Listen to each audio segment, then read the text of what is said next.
Today, we have the hard discussion about death, what death looks like, what death should ideally look like, how to have an empowered death, compassionate death, and how do we even prepare for this part of life that's so inevitable, but that we are almost never talking about, and that it's pretty much taboo to talk about it. I now eat a lot of meat, and so do they. If you want to thrive, you need to eat meat.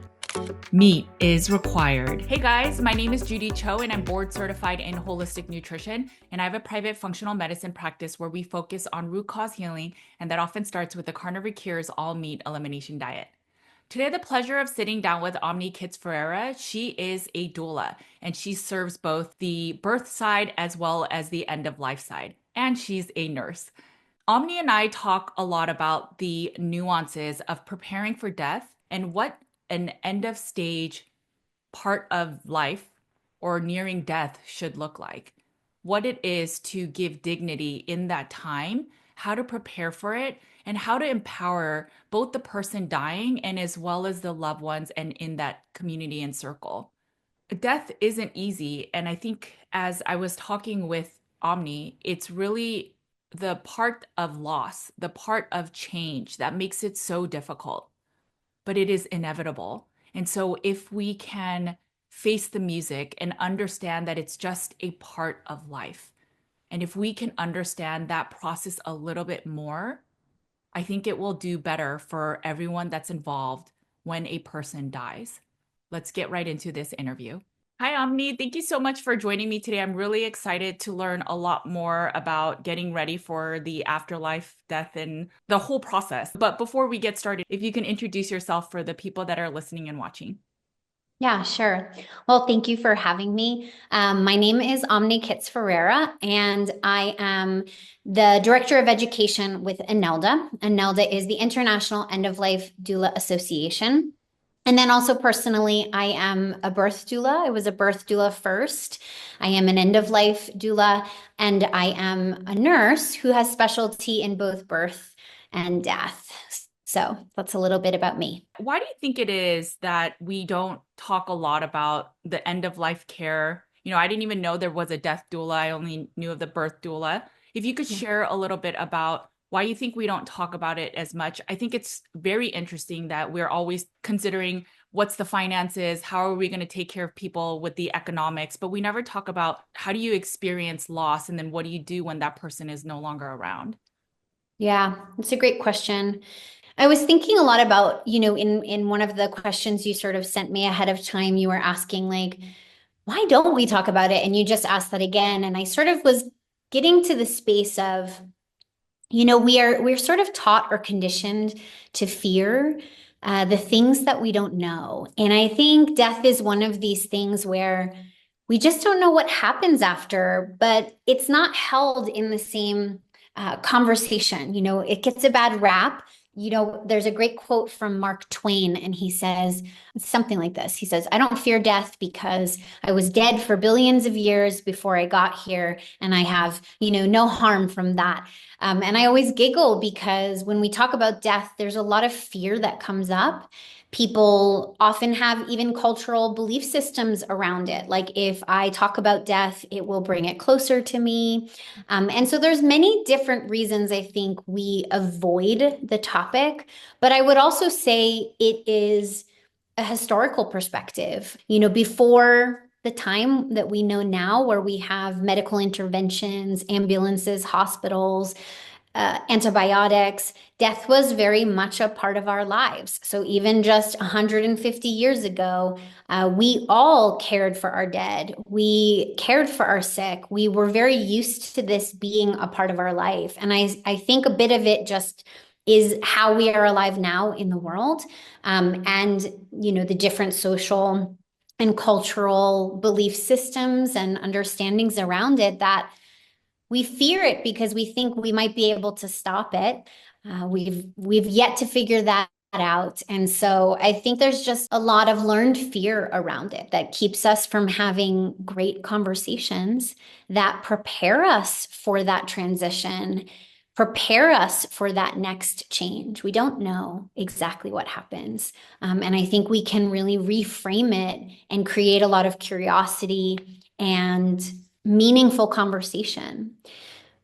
To the second part of your question, you said, like, how does this even affect the people who go on after someone dies, and the aspects of loss?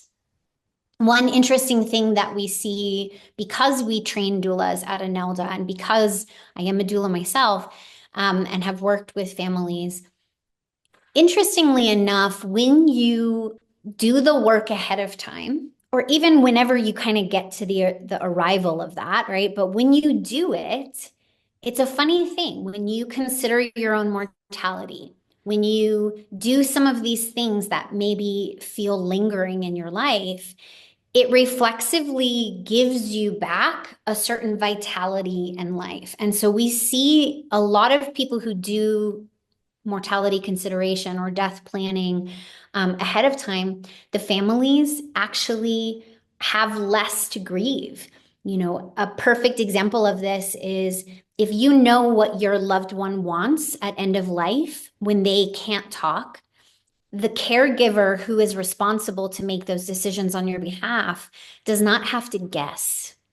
And there's a lot less sort of doubt within that caregiver to move forward. Like, did I make the right decision? Is this what they wanted? And so when we have these conversations, albeit hard for some, it prepares people for the transition of death. And so we see loss and grief happening incrementally throughout instead of just, denial until it sort of hits. Grief always hits. I find it so fascinating because we all have experienced death in one form or another, and we all go through it, and all of us will die. That's one of the fundamental facts of human life. I do think it's something we fear. It's taboo of we shouldn't talk about death. But I think it's so important, especially in the space that I work in with chronic illness. But still, everyone, again, will die one day. And I just thought, again, it's so important. If you can clarify, like, what is a death doula? How is that different from like palliative medicine and other, ways that people will be taken care of towards the end of life? Sure. Yeah. So the way that I like to teach this is palliative care is not just for someone who is dying, right? Palliative care is really care that improves quality of life for people who may be dying, but most of the time they are living with life-limiting illness or serious illness, even chronic illness, right? We can benefit from palliative care. And so the work of that is to provide an improvement in quality of life with whatever distress or discomfort we are living with. And so in that way, you will see that doulas can play a part there too, but I'll get there in a moment. And then just to lay the groundwork, hospice shifts from a paradigm of curative measures into comfort. And we are working with a terminal diagnosis in most cases. And so that has a shift, right? It is still comfort and quality of life at end of life, but it stops, generally speaking, all curative measures. And it allows whatever we are dying from to progress and to move us into death. So hospice and palliative care differ in those ways. Someone can be on hospice and receiving palliative care, but generally speaking, we're not, living with life-limiting illness on palliative care and in hospice. We're waiting till we're at that terminal stage for hospice. Now, an end-of-life doula, most people, when they hear the word doula now, either they don't know what it is, and that's fair, or they think of birth doulas. So the term doula is, it does mean, the etymology of the word does mean sort of servant, and it is generally sort of encoded in a feminine identity, but it has progressed, right? We have male doulas, we have, people of all identities really representing this role. But the role in general, the way I explain it is a doula sits with, accompanies people moving through major changes in their life. So you can see a doula at birth. You can see a doula in abortion, in transition, in pet loss, in even the transitions metaphorically of our life, right? The changes that we go through, and then in palliative care, in hospice, in end of life. So doulas show up in lots of spaces, but we are subject matter experts in those particular transitions. Does that make sense? So as a birth doula, I know pre, I know during, I know post. I even have some specialty in lactation. As an end of life doula, I understand, again, the pre-planning, the different aspects of grief literacy, different supports that I can offer the person dying and their circle of care at death, at the time of dying, and then afterwards, reprocessing the loss, creating memorials and legacy projects. So we really have to study whatever kind of doula we are, we have to study what that particular time period or experience requires us to know. Doulas can show up in all of those spaces. So let's say someone is working with palliative care medicine. They are living with chronic illness, because many of your followers are working through this. When you're living with chronic illness, you're also living with loss, right? There are changes in your life where things that once were maybe are not, or maybe the want of having something is not going to be there. And so doulas can help facilitate all of those changes. They can hold space and listen, create different containers for people to process their grief and loss as they move through that. They can also do non-pharmacological measures of comfort. So they can help lead guided imagery or breathing exercises. So they have a lot of soft touch skills and services to be able to really help someone feel better and more heard in their experience. So they can show up in palliative care, in hospice, and also as a community focused doula. So in terms of end of life doula, in that role, is there a certain period that, like what does a process look like? So if I knew that I was dying and maybe I have, I don't know. I mean, I know that there's no real right time frame, but let's say I had 6 months to a year. How does it look like to start working with an end of life doula? Everyone's a little different, but the general scope is if we had 6 months, which sometimes that's a very generous amount of time. But you could start with conversations of planning and preferences, right? So it's getting to know that person and who is their intimate circle of care, who's going to be the people most affected, who will be delivering the primary caregiving. And those conversations really are just curious conversations. So a doula can ask, what do you want in these last 6 months? Like, what's important to you in these last 6 months? This is a very interesting question we even ask in our trainings. And everyone comes back really moved because they're like, if I'm going to die in 6 months, as I am right now, I need all these things. I want all of these things. So that question alone opens up a lot of doors. And then they may start to be very specific. They may say, I want to be in this house or in this environment. I want these people here. And so in a lot of cases, I act as a scribe, right? I'm just listening to this family and I'm sort of writing down what they are asking they want at the end of life. And that planning phase, if we get it, is amazing. Because then those caregivers know I don't have to make that choice. This person has already voiced what's important to me. So planning, if allowed, is a really beautiful first step with a doula. Doulas can also tell you about options, so even if we're thinking about after you die, what would you like to do? Would you like to be cremated? Would you like to be aquamated? Would you like to be composted? Do you want traditional burial or green burial? A lot of times people don't even know what the options are. And so a doula might be able to present a wide array according to where they live about the options available to them. So once we do that sort of planning, then we can move towards that moment as their body declines, there will be different needs. That primary caregiver is still going to be the one who is doing the majority of caregiving, but a doula can come in and provide respite. They can come and really spend hours at a time sitting with the dying person, asking generative questions, in which a lot of cases, the person then explores the meaning of their life. They may even start to talk about regrets and unfinished business or shame that kind of still is lingering them as they face the end. And doulas can facilitate ways to process that. Maybe they want to do some letter writing to the people they have unfinished business with, or maybe they want to make like a remembrance project for their children, which could be letters or videos for them to open on very special days that they might not be there for.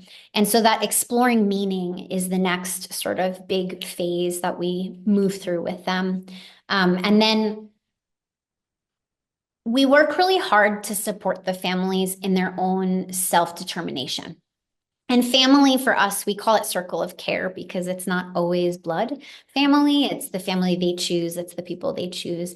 But we work really hard to understand what resources that unit needs, right? The person dying in that circle of care. And for us, the way that we train our doulas is they're not the one where all the focus is. They're not coming in to save the day. We try to buoy the people going through this experience up. And a lot of times when death is occurring, we might not even be there because that family feels really supported. If a family member says, or the dying person says, I want you there, of course, doulas can be there for some aspects of imminent death. But we're not always there. We work to support that unit and get them what they need so they feel empowered to face this transition. I would also say another important thing is we contextualize, we educate along the way. So some of the things in end of life that scare families and units are breathing changes, color changes, sometimes, hallucinations. They see things, they may be irritated. All of these things that we know as doulas happen feels very scary to families. And so we can contextualize saying this is totally expected, right? Or this is what is happening. They're breathing differently because the mechanisms of breathing are declining. So it's not as good at knowing enough O2, enough C2, and so they breathe in different ways. So we can kind of bring some of the fear down around the process. And then after the death, doulas work to support the family, but also give them a little space, right? And imminently after death, it's very busy. Like you said, we know a lot about sort of the doing of death, but we don't really know about the feeling as much. And so I would say we check in, but maybe 3-4 weeks after the death, doulas can come do reprocessing, which is like a storytelling circle. We say, what was that like for you? How is their presence showing up for you daily? We ask different questions so that the family who is actively grieving can work in that and, make that a process for them. So we support them a little bit post, and then we complete that thing. It's so much information, but I do just want to say doulas don't always get that 6 months, and we can show up at different points, right? We can come in after a sudden death and immediately support those left behind. We can also then help pull together, maybe resources for a memorial project or a legacy in this person's honor. And so there are ways that doulas can show up in a very acute situation at all times, or that full spectrum that I just expressed to you. That was amazing. Thank you. So I was really close to my grandmother when she passed away. And like you said, we had no experience. There was a period where she was sort of, I wouldn't say hallucinating, but she definitely was yelling at somebody in her room that she was upset about. Her breathing was going down, but she also had lung issues. And then towards the end, there was this one day where she ate so much that we thought, oh no, she's, turning the thing. And then it's like, I learned that that's part of the death process too. And so I think if we had a death doula or end of life doula and helped us walk through all of that. And like you said, then it was, we had so much care and support for the first 3 weeks, like we're busy. And then there was this lull of silence, and it's like, this is new normal without grandma. And it was hard. And so if we had a doula to help us sort of walk through, like, this is actually quite common. This is what you're going to experience. This is how you can prepare. I think it would have just made that transition so much easier and just not as difficult on us because we didn't understand so much. And again, it's just she lived to the 90s, right? We could have had somebody and learned about it, but we didn't even know how did she want, like, what did she want written on her tombstone? Like just so many things that we guessed. And then she has many children. So then they started arguing about, well, no, I think she would have wanted this and that. And so I think what you shared is so powerful because really it's like if you wanted to start exercising by getting a personal trainer, it's so much faster. Getting an expert to walk you through such unknown territory. And for death, it's such a hard change because that person is no longer really physically around you. And so I think what you shared is so helpful. I'm sure you've seen experiences now where people have passed away and they never had a doula. How is that so different than when somebody actually uses a doula and supports the person passing and their whole loved one and their love circles? Yeah, great. I am currently working as a hospice nurse in an inpatient and a more resident house. So I have both the experience of seeing people come in without doulas all the time, and then also having the experience of doing the work as a doula. And there's a marked difference because I always say that as a nurse, a lot of times I'm giving nosebleed care. I'm trying to give as much information and we're trying to sort of remedy the moment, but it's hard to understand and plan for death when you're actually dying.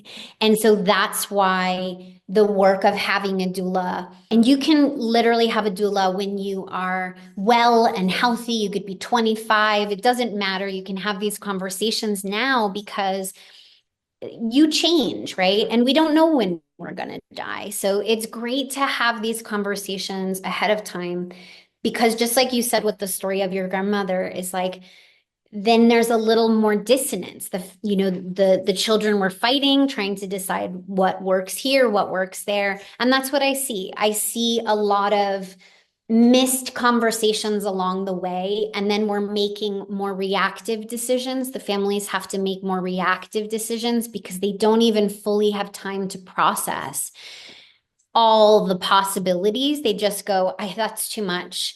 Just do this. I think that's what she'll want, or he'll want, or they'll want. And it impacts them. You can see there's a bit of just hesitancy and regret that lingers through that space. Not always, but that is the difference. And when a doula has been brought in, there seems to be just more clarity. There seems to be a clarity of who does speak on behalf of this person. They know what the person wanted. They ask for more. They literally ask more. They say, can we have this in the room? Can we, turn the bed this way? They feel more empowered to engage their death. It isn't just this passive experience. It's something that they're participating in, which for me in birth, that's the best too. Birth and death, like you get to participate in this. This is the last thing you're going to do in your body. It's yours, right? So it's like, I think there's just an active participation when the doula is engaged because like you said so beautifully, we're kind of just like a guide, like a trail guide. We say, I know the road can go this way or this way. Which way would you like? We kind of just give it a little more grounding and people feel more settled in their choices. Oh, I love it. I love it. I know that INELDA works in various environments. So I think in prisons, in hospice, as you mentioned, how is the care different?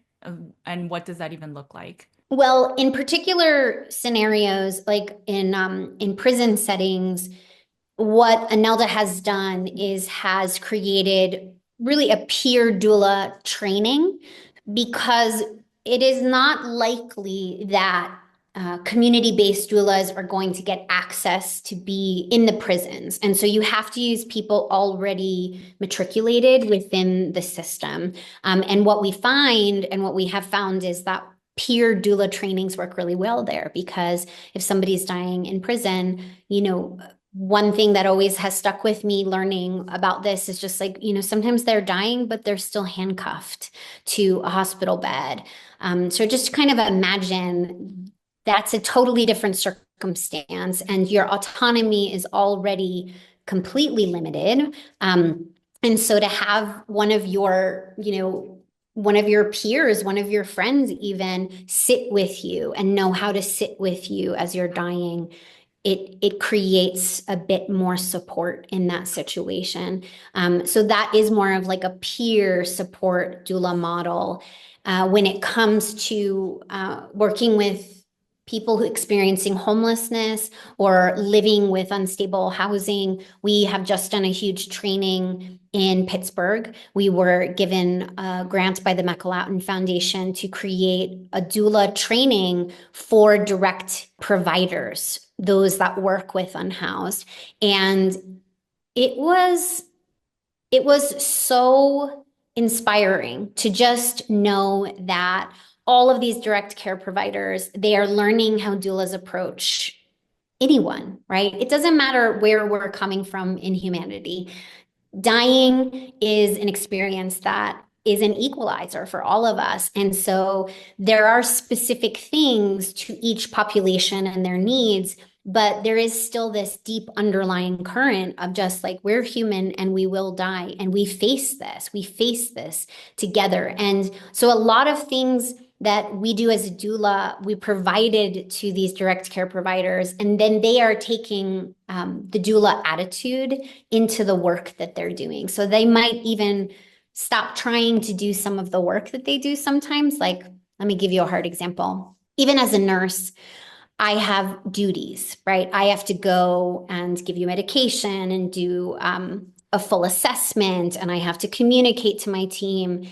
But because I am also a doula, I walk in and I take time to just really understand what this person wants. Whether or not I think this is the best course of action, I leave that. And I'm able to just really understand, and give them space to ask for what they need and want. In the same way, direct care providers, they're sitting with people, and you can honor their autonomy, even though you might be there to work on mental health, or you might be there to heal a wound or wrap a wound. You're still able to bring this attitude into the space. So just like anything, whether we're working with specific populations or general populations, you have to have the subject matter expertise of the needs of that particular population. But then really, we're just humans sitting with other humans. And the best thing we can do as doulas anywhere we show up is listen. Who are you? And what do you need? What do you want? I mean, that to me is the real root of what we're doing anywhere. I love it. Thank you. I read INELDA's mission statement. I loved it. Can you share what it is? And, how are you trying to, or how is INELDA trying to change things? Well, I'm going to paraphrase both of them, but our mission is to really normalize conversations and education around death and dying, to bring this into something that we talk about. And then our vision is a little bit bigger, but we really do dream that everyone deserves and gets, right, accessible, equitable, and compassionate death care. And so the way that I think we live into this every day, we live into our mission by having conversations like this, holding space where death is not a taboo, but an inevitability, and allowing people room to even just be curious about it. We have trainings for everyone that gives you the understanding of what a doula is, but people use it in all kinds of ways. They might never say they're a doula, but they are able to doula their family and sit with them with a lot of awareness and tools. They may be a volunteer coordinator at a hospice, and so they use it in that way. So we create trainings, workshops, and we support our doulas with peer mentorship and ongoing processes of development. In terms of our mission, there are steps towards this mission every day in the work that we're doing. So let's break it down. Accessibility. One way that we're doing this is we have ongoing scholarships. We do pro bono work. We are always reaching out into different communities to try to provide this education because we know that it is transformative. Anyone who wants to be a doula, anyone who wants to learn this information, like we work really hard to make that available to them. In terms of equity, equity is a task. It's hard. It's not just like everyone gets the same thing. Equity means we have to divest somewhere to invest somewhere else. And so equity shows up in, I think, the way that our doulas head out into community. We really charge them with a task of creating equity. The same way that there is inequity in healthcare, it exists in death care. So in historically underserved populations and communities, they are starved of the resources of conversation. So conversations around advanced care planning, they are not given the opportunity to understand basic grief literacy and how grieving happens, why we grieve. That is a huge gap. And so ways that doulas help fill this gap is they go out and they do free workshops at their community centers, or they create death cafes where people anywhere can come for free and just learn and talk about death. I have seen doulas set up booths or tables at farmers markets, and they have a sign that says, "Talk to me about death." And that might seem like a really small thing, but it's not, because it might be the one place in their life that someone is opening a door with a lot of information and a lot of consideration. There are many gaps in death care, but another place we see inequity is even at end of life treatments, right? So not every community has access to palliative care services. Not everyone can use hospice. When we talk about the unhoused population, hospice is exclusionary. You need a place, you need a primary caregiver, you need insurance. So ways that people are showing up to create equity in these spaces is social model hospices. You have, funding money, foundational money, grants, buying spaces, and then all of these people, community workers, doulas, are coming to be primary caregivers, and then they contract in the agencies, the hospice agencies. So I think the equity piece is the creativity of doulas in communities and also in healthcare systems, getting really good at saying, like, can I do this? Could I offer that? We're working to close those gaps. And then in terms of compassionate death care, we'd like to believe that everyone has support and they feel safe in their dying. And unfortunately, we know that's not true, right? We can look at the world today, and not everyone is afforded that safety and that care. And so that's why it is a vision. It's a very big dream, but anywhere there is a doula, they will provide presence. Whether they know this person or not, they will provide presence and sit with them and create, hopefully, a little just companionship and tell people they're not alone, unless they want to be alone, but, keep them. I love it. I love it so much. I wanted to ask you personally, so you obviously create these relationships with these people that are passing, maybe their loved ones as well. How do you day in and day out go through this? I'm sure sometimes when they do pass, you are human too, even if you're being the beacon of, strength in a sense. How do you not let it affect you? Every death lands a little different, right? And we are not blank canvases. We are sentient beings. We feel, we have memories of our own, we have losses of our own. The way that I have learned to continue to do this work is I have to really tenderly nourish the grief that I carry on an ongoing basis, and certain deaths, they bring an association of grief that maybe I haven't processed in my own life. You know, a lot of times when a death hits you or impacts you, it's not as much about them, but it's the familiarity of their death that reminds you of something you have lost, right? Something you have gone through. So I think actively tending my own grief allows me to do this work in an ongoing way. I also decenter myself a lot in the work that I do. So I enter into a space where I often just say to myself, this is not about you. And I try to be very present with the people who are moving through. This is their death. And that helps. That helps me, right? Because I can be, again, the sort of a bit more neutral person in the room. Because if I'm getting really, really emotional about something, it shifts the focus. Now they're like, why is the doula crying? And that's not to say I'm not human and I do cry. I cry with them, but there are moments that you know when it's different.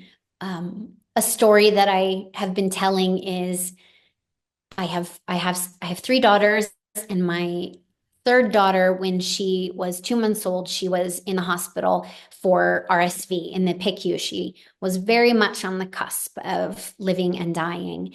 And her name is Lil. And I tell this story in my, classes, the trainings at INELDA, because I think it makes the point that you are a person too. You have been through a lot, and that you have to tend to your own grief, especially when you're sitting in spaces like this. So I was at work as a labor and delivery nurse, and I was coming in as the baby nurse. And as the baby nurse, you're kind of like stimulating and trying to just make sure baby's breathing. And this baby just needed a little extra support. And so we brought the baby to the warmer, and we were providing care. And on the hospital board where we write names and those kind of things, it said, "Welcome, baby Lillian." And in a moment with this child, not my child, I'm working and I'm like, "Come on, Lil." I say, "Come on, Lil." And that has nothing to do with this little one, right? This has everything to do with me.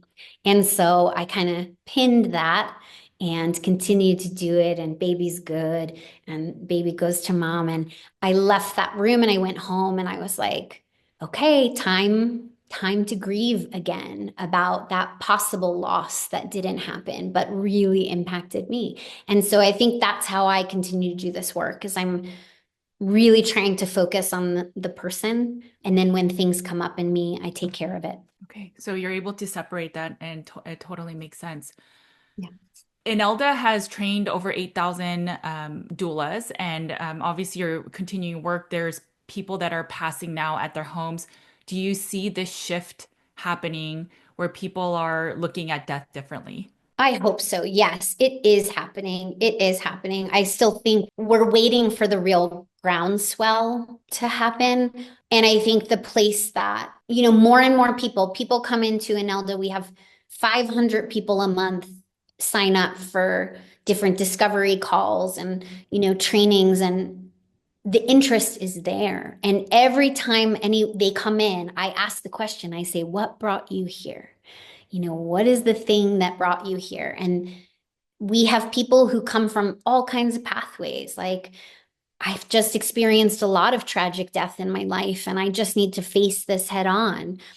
People have, survived really intense diagnoses, and they are living with chronic illness, and they like, "I have to do this." There's this like kind of pull towards the work. You have people who of course work sort of in healthcare. So nurses, palliative care docs, CNAs, chaplains, social workers, everybody's coming through this training. And so it gives me a lot of hope to know that people want this information. I think they just are a little nervous to ask for it. I think our major hurdle in the groundswell actually coming to be is there's still, and this is true even in the birth world, there's a bit of dismissing the more soft skills of doulas especially in the hierarchy of, the clinical world. And so what we have to do and what we are working to do at INELDA is to really educate clinicians and really educate these systems to say, these doulas are another workforce. You need them. The aging wave is coming. Our society will be top heavy. Like, use them. They will be useful. So the hurdle is convincing them. And this was the same thing in birth doulas. I mean, we are still working to really convince them that we are useful. Even though we have research and everything in the birth world, and in end of life, we don't have as much with doulas yet. It is still a little bit of struggle. So I think that's what I hope to see in the next 10 years is people just thinking of doulas as inherently a necessity for dying versus that would be nice to have, or I don't need that. That's a little bit still where we're at currently. I think the whole COVID model, where during the peak of it, where people were dying alone, I think that really showed just the public space. Wow, that's such a hard way to die, right? Because that was the first time we're seeing it in such a strong way that we know that that's probably not the right way emotionally. And so maybe now I'm hoping that these, situations like that will wake people up and say there's got to be a different way. Myself, I didn't know anything about birth doulas. I did everything standard care, and I suffered from really bad postpartum depression. So if I knew doula care, I would have totally used it, and I probably wouldn't have gotten as sick as I did. And I didn't know. I had no clue. I thought, oh, I mean, there's billions of people out there. How hard can it be a mom, right? Well, I totally got slapped in the face, but had I had a doula, it would have really taught me like, hey, you're going through this. Here are the signs that I'm seeing in you. You may need extra care. And then we could have told our loved ones, but I was like, I got this. And it really, really woke me up. So I love the work that you all are doing. So a couple things. First, let me ask for the people that are listening and watching, I'm sure they have someone in their, whether it's their own personal situation or their loved ones, how do they start maybe even going through the grieving process? I mean, it sounds like there's a lot of planning involved, but how do you start grieving and allowing yourself to grieve that someone or you may not be around much longer? We talk a lot about grief, and the word grief can be like, it's a little too elusive sometimes, but if you break it down, it really is, yes, loss perhaps, but it's a change. So like the fundamental level, it's accepting change. It's accepting that there is impermanence in everything, right? That all of our life is going to shift and move. Francis Weller is an incredible author and I think psychotherapist. And he wrote a book called The Wild Edge of Sorrow. And he has and describes these different gates of grief. And his first gate of grief is everything you love, you will lose. And so I think when we're approaching end of life, when we're approaching our own mortality, one of the first steps is to sit nearby this idea of impermanence and that everything will change and that the things that are here won't always be here. And I find that little, just keeping it close, like keep your death close, it is an interesting catalyst. It starts to do things in you. One example is even when I took my death doula training with INELDA, they asked the question, if you were going to die in 3 months, like, do you have regrets and unfinished business? And I remember just thinking to myself, like, how angry I was at the job I was doing currently. I'm like, I do not like this job. I do not like this job. And I really had a very visceral reaction. And it actually became a catalyst for me to make a choice where I felt more aligned. That if in 3 months or tomorrow I died, I would be okay with that. And so I think when we're thinking about an impending loss, we have to play first with the idea that everything changes, everything is impermanent. And if it happens, what do I still need to clear? What do I still need to work with in my life? And that is really transformational. So I always just say, like Stephen Jenkinson says, and I use this quote all the time. He says, let the news of your death inform you, impact you, like let it transform you. And that to me is a beautiful way to just start. Just let it be known that you will die and see what happens inside of you. For you, once you became a doula and doing this work, how has that personally changed your life and your outlook of living and having even 3 children? I feel very lucky to be grounded in our human experience in both birth and death. It makes some very material, insignificant things just kind of brush away because I see how birth impacts people. I see how death impacts and influences people. And it feels like an honor. And you will hear a lot of end of life or death workers say this, birth workers as well, but it is an honor because sometimes life can feel so saturated with all these messages. And when you're just with someone birthing or dying, it just grounds you. You just breathe. You're just with them. And it feels really like the meaning of life. So it changes what I get super upset about. It changes, the decisions that I make.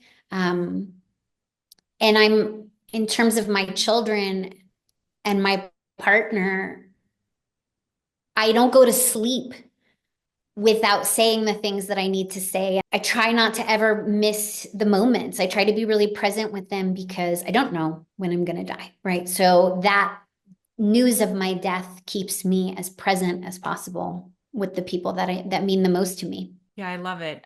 When I got really sick, I think I was chasing all the wrong things in the world, a lot of materialism and superficiality and stuff. And then when I got sick and I pretty much lost everything, I wasn't on a 5150 hold. So there was a lot of things. And then it just changed my life because I feel like I had a second life now, second chance. And it's now I take it every day. I try at least to make the most of it because I don't know. I can relate to what you're saying. I totally get it. So, for you in the work that you do, what would a good death look like? And then, as we're about to close, what are some things that you'd want people to take away from this? Sometimes I push back a little bit on the term good death, right? But I get it, and it has been used. I don't love to put them in those categories, but what I will say is when people feel empowered in their dying process, that to me feels like a good death. And that can be all, myriad things, infinite things. Sometimes people feel like really ready for it when they know their loved ones are okay with it. It could be as simple as that, like just having someone say to them, I'm going to miss you, but it's okay, you can go. Sometimes it's just the closure of that allows someone ease to move. I think it could be very elaborate, what that looks like for them. The autonomy of their own death could be very elaborate. Maybe they want like a big celebration of life before they die. People have done funerals before they die and they lay in their casket and they just listen as everybody talks and does eulogies. And so it could be very elaborate and celebratory. It could be very, very simple. And sometimes even just people do want to die alone. They don't want it to be this big deal. They just want the simplicity of their space. They want to be quiet in it. And so I think if somebody has the opportunity to have some ownership, right, and some empowerment in them, that to me feels like, okay, they did it, they got it. And there's so many fun arguments. I mean, sometimes people will say a good death is a quick death. Dying for a long time is not always a great experience, you know? So I think like that just is what if they can ask for what they need and if they can get even something close to it, we don't always get exactly what we want, of course, but that kind of feeling is what I would qualify. If people were to make the first step after this call, what would you recommend? Well, I'd love for them to come visit INELDA's website. I will be creating even more entry level workshops for INELDA because sometimes it's a hard jump to go. I'm curious about it, but then I don't know if I want to be a doula. So we are going to be offering some really like entry level conversations of, do I need a doula? You know, I think that's a good conversation to have. And another one really for caregivers, a support group for caregivers. Like we're going to be offering more of those touch points so that anyone who's interested, but we have webinars and newsletters. And so I would say come to INELDA. I would also say look for a local death cafe. Those are kind of fun. Or you can host your own death over dinner, and that has a list of films and podcasts and books, and then you just invite people over. So I would say don't be afraid to look into it and to lean into it. Talking about death won't kill you. So I think just like, you know, lean, be a little curious. That would be the first step that I would say. Thank you. Thank you so much for your time. Again, we work with the chronically ill, and last year we lost our first patient. She had leukemia and she got an infection and she passed away, and it was hard for us. And I didn't know what to do. And so I thought, looking into this area is so important. And I saw that recently you had a workshop in Austin, and I was really going to go to it, but it just didn't work out timing. But I definitely am going to look into it more. But thank you so much for the work you do. I think it's so good. And like you said, it's really empowering people. And it's also opening the discussion of we shouldn't be afraid of death, right? It's something that is inevitable for every single person. And if we are more empowered and more knowledgeable about what happens, it doesn't have to be this scary monster. And so I appreciate everything you're doing. If anyone wanted to work with you specifically, if you could plug a little bit of where people can find you and then about INELDA. Sure, yeah. And I thought of one other thing Yeah. for that first step conversation. There's a great organization called Five Wishes, and this is a very simple like pamphlet, but it asks you some really basic questions about what you would want at end of life. And we love that as just a tool to begin conversations with yourself and also with your family. So I just wanted to also put that out there. And we'll put it all in the notes. If you wanted to work with me personally, then, and I do both birth work and death work, I do it on Zoom. And if you're near me, we can also do it locally. But my website is biologicallybased.com. That is also my handle on Instagram. And those are the two places that you can reach out to work with me specifically. And then at INELDA, it is INELDA. So it's our acronym.org. So you can come learn, take a discovery call, learn about, the trainings, join as a member. If you just even like our cause, you can donate as an ongoing basis or a one-time basis. So I would say just head over to INELDA to learn about all the education possibilities. Okay. Well, thank you again so much for your time. I hope that this sparks conversation in people's lives because I don't think it's something that we should be scared of. Death, again, is something that's inevitable, and we should celebrate it in a way that makes sense and lets the person feel empowered. So thank you so much again for the work you do and for your time. Yeah. Thank you for holding space for these important conversations and for all the work that you do. I really am in awe. So just thank you. I wish I had a doula when my grandmother passed away. It would have made the whole death process easier. We didn't know so much of what was going on, if it was normal, if it was common, what death even looked like. All we knew was that we were so sad, and when she was gone, we felt this big emptiness. Had we prepared for it, had we known what to look for, it might have just been a little bit easier. I think if we can normalize death and understanding that it's just part of the circle of life, it might just make it a little bit easier to say our goodbyes, to prepare for our goodbyes, so that then we're not left unknowing. When I told my husband, Kevin, that I was bringing on a death doula, he was unsure why I wanted to talk about death on our channel. But this is holistic health. This is all about wellness. And in our circle of life, there's always life and there's always death. And if we can prepare for it more so that we do have holistic wellness, then I will always be for it. Kevin's mother passed away the night before that Aiden was born. And we always found it such an interesting situation where, on one end, we were grieving the loss of a mother. And then on the other end, we were celebrating life. And we didn't even know, should we be happy because Aiden was born, but then we're being rude to the dying of a mom? And if we had a doula to walk us through that process, it probably would have been a little bit easier. This video isn't really about hiring or not hiring a doula. It's really talking about death and understanding that it's conversations that we should be having. We shouldn't be fearing death. And we know that this time in this world is finite and that one day, inevitably, we will die and our loved ones will die. So if that gives you perspective to make the most of your life each day, I hope that maybe that's just the calling that this interview is supposed to have for you. Life is really short.